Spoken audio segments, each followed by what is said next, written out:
what's up? This is Matt with Let's Talk Music, and I am here with Jake Davies of Limbo. New band that was just presented to me. They're based out of Long Beach, California. New video and single for California Demon. Watch the video, really cool video. Especially the fact that you guys actually set a guitar on fire. Yeah, set it on fire while he was playing it. It was pretty crazy. Did it did you get burned or anything or just It got pretty sketchy. So each time we would light it up, we'd put more and more of the gasoline or lighter fluid or whatever on it because my little brother's like, "Yeah, that was good, but let's do more. Let's do more." So the final take of it, even though we sprayed his suit jacket and his hair with flame retardant spray that we got on Amazon or whatever, the final take, he got us to put so much fucking lighter fluid on it that it actually caught up his glove and then started going up his hand. And I had to run in with the wet blanket and cover him and put it out. oh wow. Yeah, it was pretty sketch. Yeah, and then of course at the end you just let it burn. Yeah, exactly. Then we set up the guitar by itself and just absolutely saturated it and lit that bad boy up. Oh yeah. Where'd you guys shoot the video at?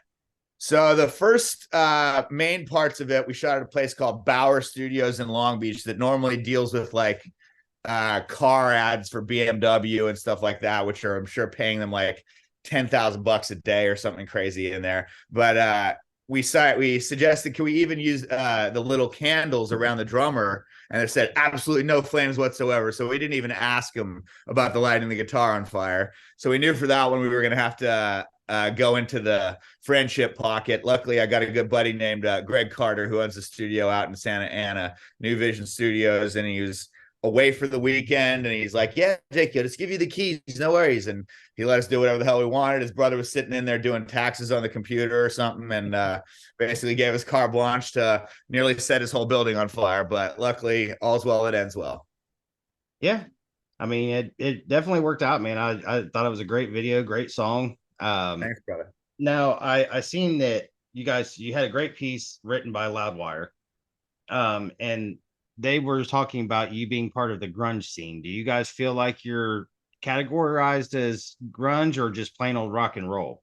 Honestly, dude, it was funny that article because we wrote our own intro to it and then they changed it to their intro. But in our intro, we gave the caveat of there really isn't such a thing as grunge anymore, unless it's one of the old bands that is still playing Alice in Chains, Candlebox, Pearl Jam. But it was more of what is it? What bands are still operating today that still could be loosely, closely kind of categorized in that theme or sound of a genre of grunge. But I mean, there's no real true grunge because grunge was a cultural movement of that time, of that place, of that attitude. And yeah, they changed our little caveat of that into whatever they wanted because I guess they didn't want us to poo-poo on the entire article before we even gave our list of them. So I would say that we're very heavily influenced by the greats of the grunge era, but we're also heavily influenced by the greats of hair metal and the greats of classic rock too. We pull influence from a lot of different sources. I mean, even this latest one, California Demon, you can definitely, while you can hear the Mark Lanigan kind of vibes in there, you can also hear a bit of Manson kind of vibes with the pre-chorus for sure. Very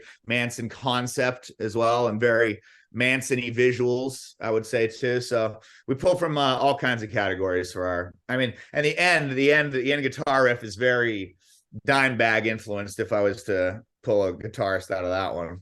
Yeah, I definitely noticed that. I kind of that was probably my favorite part of the song Mine too.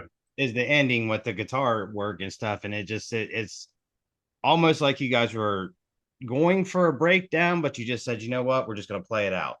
Yeah, exactly. Well, the concept for that ending was originally was let's make a riff solo. Like instead of just a solo that is doing lead lines and changing every time, which is I guess is what defines a solo, is that All right. that you're playing little licks, but it's changing every single time, or having maybe a little bit of a repeater thing that changes a lot. what if you took that concept but made it a riff solo? And as we sort of kept going with it, it needed a little bit of repetition so that the listener could understand what the hell was going on. Because if it changed completely every single time, we tried that a few different ways. It was just too messy and chaotic and kind of annoying to the ear. It needed a little bit of repetition and groove to make it work. But that was where the concept basically came from. Gotcha. So Yeah. now you guys, the song California Demon is based on people selling their souls for fame, more or less. Yeah. Yep. And did you come up with that from your uncle? Because I read that Yeah. in the Definitely where it came. I mean, everybody's seen Crossroads with Daniel LaRusso, Karate Kid getting his ass handed to him by Steve Vai, but somehow they bullshit gave Daniel LaRusso the win. Everybody's seen that movie, but it's the old Faustian bargain idea. Yeah, the devil comes and presents you with the ultimate exchange, which is fame and fortune and success and all your dreams coming true in exchange for your eternal soul when it comes time to pay the piper. So we always just assumed that, like I think most people do, that it's just a metaphorical concept of, you know, say selling your integrity away, your artistic ability to make choices of what kind of songs you want to play, or the old sellout kind of idea, you know, right. and having to dress the way they want, yeah, and just being a little corporate shill, like if so many bands are, and especially I guess you would say artists are these days. I don't want to name names, but there's one little English accent kid that's very top of the rock playlists at all times, and you can just tell every aspect of this kid is found by some corporate record label thing, manufactured. Okay, now it's time for you to wear a little skirt. Now it's time for you to wear lipstick. Now put yourself in a little ball gag or whatever. You can tell every aspect of him is completely manufactured, and that was always sort of our concept of the sell your soul for fame and fortune idea. But because the conspiracy theory uncle believes wholeheartedly in the truth of it, we always found that just a fascinating concept, like to really truly believe in a Satan that you're selling your soul for. And it just doesn't get more perfect of a cliche slash story to tell a rock and roll song out of. Right, right. And man, that was a really good explanation. Because it is a lot. I don't think it's as much as it was back in the day because record companies are less involved Yeah. anymore. A lot of people are going independent, you know, and I love that idea because you are getting a better quality of music put out. Yeah, absolutely. But I mean, you still, once again, without naming names, you can still see this, that, or the other, which are Right. clearly put togethers. It's like they realized that the boy band thing is taken over by K-pop, so it's going to Yeah. be tough to manufacture a new boy band. So what if we tap into other genres like alternative rock? Because there's been this huge resurgence of the Blink 182 kind of sound. So they've now decided, okay, let's do a little bit of, we'll put together that sort of death metal look with the logo you can't really understand, and we'll put them in makeup, we'll put them in a dress, we'll say that they're they them, and then we'll have them singing in why whoa kind of style, and we'll get them to we'll have this that or the other guy that's been in the industry forever write them a bunch of songs, and we'll come up with a little catchy punk sounding artist name for them. Right. But you're absolutely right. I think most of the industry, the genuine bands, are wise enough these days to realize that there's really not a lot of sense in going with the record label route. We've definitely come to that conclusion ourselves. In the modern era of social media and everything like that, they only want you anyway once you've already built the whole fucking thing for yourself. Like this guy, the Richmond, north of Richmond or whatever. Like he's a nobody, and if at any time he wanted to try and get a record deal back before that song went viral, they would have completely ignored his emails. Now all of them, because he had the number one song and it's gone viral, blah blah blah. they're all beating down his door trying to give him a deal. And he says that the reason why he doesn't want one is because he's got his integrity. He doesn't want to make the Faustian bargain. But the other aspect of it is, which he doesn't talk about, I'm sure he's considered, what the hell am I going to cut you guys in for when I've already got it going myself? You know, he's Right. playing headlining festivals and stuff now whenever he wants to. So he's selling shitloads of music purely from the iTunes, which is the best way to do it these days, rather than the 0.001% per stream on Spotify. So he's already got all of them coming to him. Why would you say, hell yeah, take some of my shit? No, thank you. Right. Right. Yeah. So you and your brother, man, you guys came from Melbourne, Australia, correct? Yes. And did you play music in Australia, or did you really get into it when you moved to California? Well, both of us had always played guitar together. I was in little BS bands in high school. One of them was like a I don't want to say Limp Bizkit, more like a little bit more like Rage Against the Machine, rap, metally, rocky kind of thing, because that was what was popping at the time.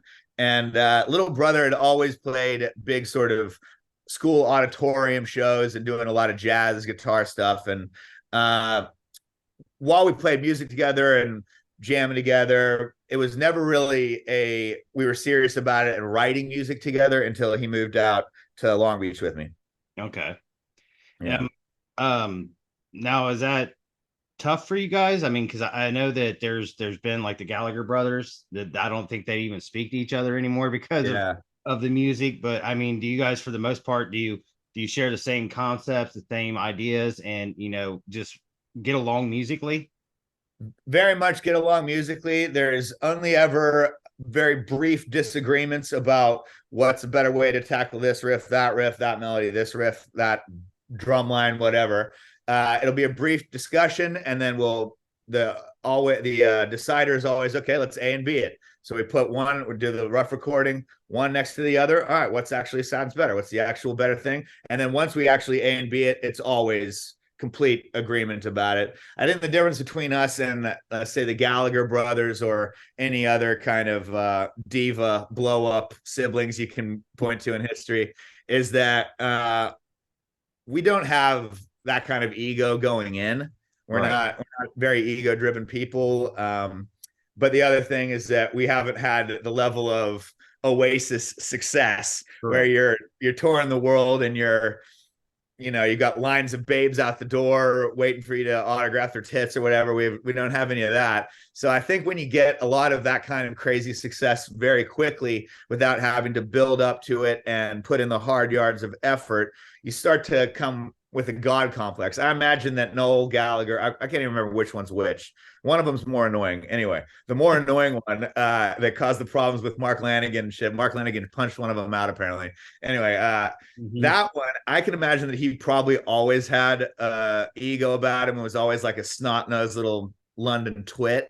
But I think that it is very possible that people that have the best of intentions going in, when they blow up really quickly, they tend to get much more of a God complex and think that their shit doesn't stink. Like, I can't remember which one of those brothers said that there was a time when we were actually bigger than the Beatles. Get fucked, dude. You're never Right. bigger Right. than the Right. Beatles, you know? Yeah. Yeah. I don't think that's even remotely possible. But Yeah. I mean, I get it, and that's been a discussion that I've had with many musicians is egos, and Yeah. I think that's another great thing about the whole independent thing because you're all putting in all of your work, all of your sweat and tears, all of your extra cash to make this happen, and everybody's invested the same. You don't have three, four guys that are playing in a band, and then along comes this super singer that's been with this band, that band, and it's his way or the highway. And, Yeah. I think that's been a real savior for bands because there's a lot of great bands that, hair metal, as you mentioned, is my cup of tea. I mean, that's what I grew up on. I go into the 70s, a little bit into the 60s, but hair metal was it for me. Oh, And, I love it. and Ego destroyed a lot of bands back then. Oh, for sure. Well, that was the heyday where they were all having the absolute pick of the litter. They were living the absolute dream life back then. So yeah, I can imagine how the ego combined with the drugs and the sex and everything was absolutely out of control between them. Yeah, it's an issue of just having to really slog it out and put your best foot forward. And everybody's got their own strengths in each band. And if you recognize and appreciate each other's strengths and what you bring to it, and everybody's doing their jobs, and you keep it as equal effort as possible, as far as like if somebody's not pulling their weight, well, maybe they should be, or maybe they don't have the skills to be doing whatever it is that they're tasked with. But yeah, as long as people are putting in a lot of effort, it usually keeps egos fairly at bay, unless someone's coming into it with the wrong picture of themselves and what they bring to the table. If you like hair metal, we've got one song that's the closest we've ever come to hair metal style. I think it's very Ted Nugent kind of vibe, even though Ted Nugent's not really hair metal. But there's one song called "Get On It," and if you love hair metal, that one's our sort of Motley Crue attempt. Awesome. I'll have to check Yeah. it out. So another thing I've talked to a lot of artists about is one of the most important things in producing, well, making a song is the production and the mastering and mixing. And you guys used Mike Peep, which was Mike Pepe. Pepe. Okay, I was knew I was going to mess that up. No I suck worries. at names, dude. But yeah, I used him and what Jet Galindo. Yes, Jet Galindo. So this is our first song we've ever done with Jet. Normally we've done Dave Harris mastering for a lot of our stuff with Mike Pepe. Um, Love Dave. We'll continue working with Dave and maybe Jet in the future. It's just sometimes you need different types of lacquer on the wood, and Dave's lacquer on this one wasn't quite getting what we needed out of it. And then we gave it to Jet, and Jet got the right thing out of this. But hey, never know what other song that Dave's done in the past. If we'd given it to Jet first, she might have got it not the way we wanted and had to give it to Dave. So both of them are amazing. And Mike is our guy for as long as he's willing to keep producing us. We love Mike Pepe. Yeah, I mean, like I said, it was all well put together. I mean, you can tell if you have a real ear for music when the production or the mixing and mastering isn't quite there, Yeah, absolutely. and I feel like a lot of the bands that I have talked to, because 90% of them are independent, Mm-hmm. and they're like, this is where we really put in our, assets as our money to make sure that this song comes out the way we visioned it when we wrote it, and when we Yeah. was playing it in the studio. And I feel like, again, with the independent thing, that's been just so much more important. It's the quality of music that has been put out has been, much better. And it's, I listen to a lot of those songs on the radio, and I'm like, okay, that was a cookie cutter song, Yeah. good song, but they got that from the studio, the record cable or the record company, whatever, and they Yeah. did their version of it. But when you Yeah. listen to a lot of these guys that I listen to, and you know, like Escape the Fate, I just did an interview with them, and they went independent, and Yeah. I feel like their new album, is freaking amazing. I listened to the whole thing. I bought it when I went to their concert. Actually, they gave it to me and signed it for me. Great. Nice. But yeah, I mean, you can tell the difference between the big money backing and this is our money backing, and it's more of. And I'm not saying that corporate and record companies don't have great producers and mixing and mastering, but you know, it's more of, I think you guys build a trust with that person. Yeah, build a trust is a huge part of it, especially when I mean, usually we come in with fairly polished demos before we go and even bring it to Mike. But Mike will always throw in some good suggestions. He does a lot of great stuff about helping us push bass lines and drum changes and bells and whistles in verses and pre-choruses a lot. Usually we go a little bit simpler when we come in with the bass stuff, but he likes to evolve the bass line for even from verse to verse. So we always really love Mike's input on stuff.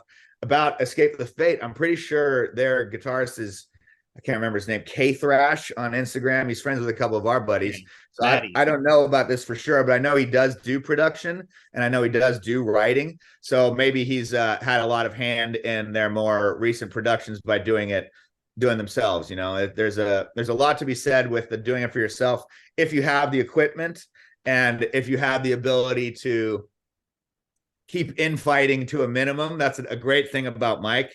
Even though me and Luke almost always agree about the writing aspects of the music, very often we'll disagree in the studio at the sort of final putting it together point. And it's good to have a third party like Mike Pepe to be the what do you call it, the deciding vote on things. But usually it's never like coming to blows and somebody has to leave the studio and Mike's finally made the final vote, and we can simmer down because his deciding vote has been the authority on it. It's never usually that. It's usually that he comes in with a third opinion and the one person that was wrong ends up agreeing, okay, yeah, all right, I was wrong. Yeah. Yeah. So how about gigs, man? Gigs.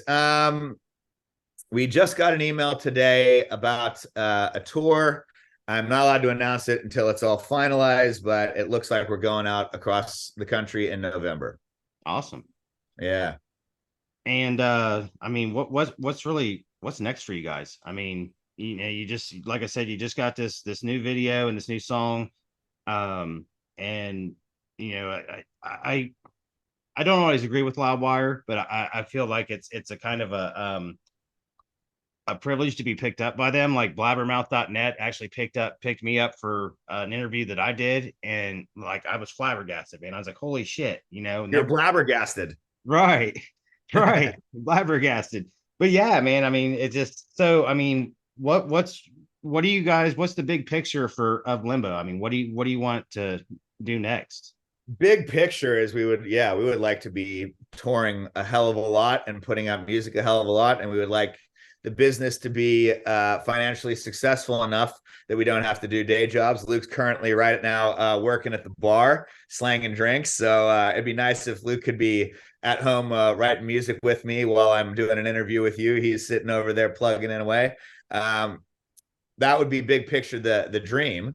But as far as coming up currently, we're going to get out towards the rest of the year. We're going to get all of these videos that we have in the tank for songs that have previously been released. We're going to get the music videos out there to keep everybody entertained while we're waiting for early next year, the next single to come out. And then I think it's a 5-song EP after that. Then hopefully all of next summer, touring. Awesome. Yeah. So we talked about where the video was shot. Who does your videos? Who produces your videos?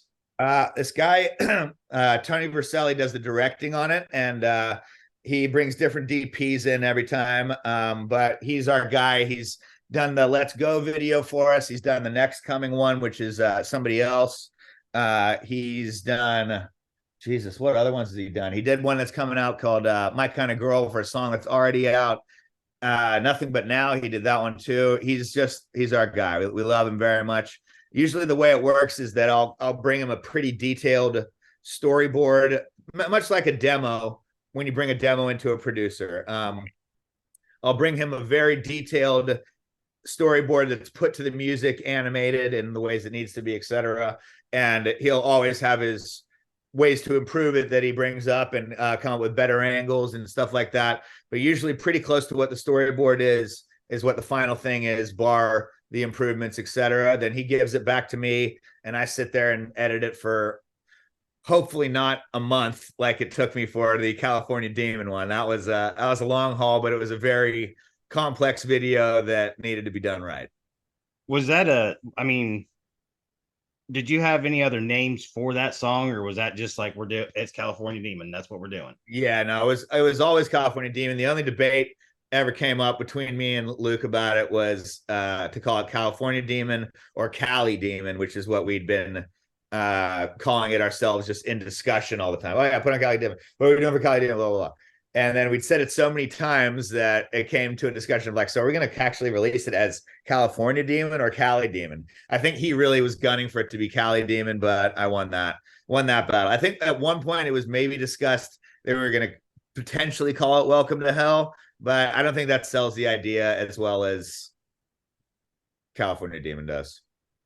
Yeah. And it's the play on California Dreaming. I mean, that's the whole trick of it, really. Right. Yeah. I mean, I can agree with that. Welcome to Hell. I mean, Sounds like a just general metal song, right? Yeah, Hell's been in so many songs, it's not even funny. So yeah, I mean, as you said, California Dreamin'. Never heard California Demons, so that was another thing Yeah, that really caught my attention when Ed sent me the PR. I was like, oh, that's a kick ass name, yeah, thanks, buddy. obviously I was just like, okay, let's hear it, and did really enjoy the song, really enjoyed the video. I mean, I think you guys are doing great. um, get out in November. Hopefully, maybe you come through Ohio. I know you're not I allowed to hope talk so about it, too.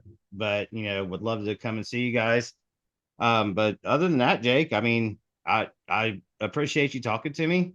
And Thanks for having me, brother. man, you guys, when you get out there, I mean, them winter months, man, be safe, Yeah, I know.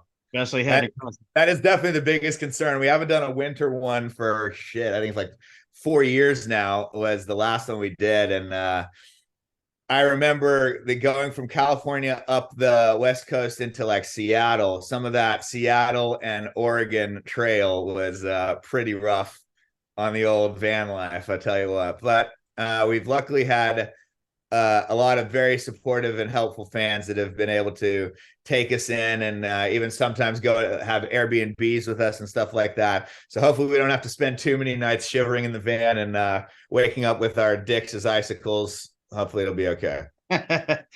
That's awesome, man. I mean, and I love that about today's bands too, is their fan base. Yeah, only way to do it, dude. Yeah, the fan base is a lot more intense now. You had the Kiss Army and you had, this and that and the Deadheads and whatever, but now you've got people that are like genuinely, hey man, you need a place to crash, you guys can crash at my pad, or Yeah. well, let's meet up for dinner when you're in town. I think the thing about that, ours by the way is called the Limbo Party, like a political party, the Limbo Right. Party, because we love to party rock and roll. But I think the big thing about that is with the fans and being having such an allegiance these days. Yeah, the Deadhead sort of was the first great example of it, but I think nowadays it's one, like you said, so important for a band to make things work. But two, the big factor in it is that fans these days feel so much a part of the journey to success of it. It's like they're in on being a part of this team with us and trying to achieve the same objective with us of trying to get us to more and more people's ears so that one, they can see us maybe play at their hometown a lot more, be closer and closer rather than having to stay here in California all the time. If they can get more people that they know to know us, more people that are in this town to know us, that town to know us, then it's only going to help the whole cause. And yeah, they feel like they're a part of the team and the mission with us Well, because I they are. mean, and that's what I'm all about. I don't do the conventional interviews. I take information from the press release and I use that, but that's why I call it Let's Talk Music, because I just like to talk about music and I like to talk to artists, and I end up editing, putting it on YouTube, tell people about it as much as I can. I know I've had bands hit me up like, man, what venues can we play in Columbus? And I've told them, hey, this one's a great one. Try this one. So what started out is just trying to get my love for music out, because my wife's just like, yeah, I'm not into it like you are. You should start a blog or something. And I'm go big or but go home. So I'm like, I'm doing interviews and everything. And Nice. it was you know, what started out as that has been really great, because I've been able to get some artists on our local radio station. I've been able to get, them booked with gigs. I mean, I wasn't actually the one that set it up, but I made the suggestion of, hey, this place, you know, Yeah. contact. And then next thing I know, I'm getting an email like, hey man, thanks so much. We're gonna be playing there, here, and there. If you want to come, we'll put you on the guest list. And I'm like, fucking hey. That's awesome, dude. Yeah, well, you're doing your part for it, dude. Thank you very much. Well, and man, you guys do your part. I like doing mine. Yeah, hell yeah. All But right, brother. Make sure you check out that song. Get on it. get That's on. for you. We got a song for everybody in the world, but if you like the hair metal thing, that's the one for you for sure. I will check that out, man. All You right, have brother. Later. you have a great day, buddy. See you, mate. Later.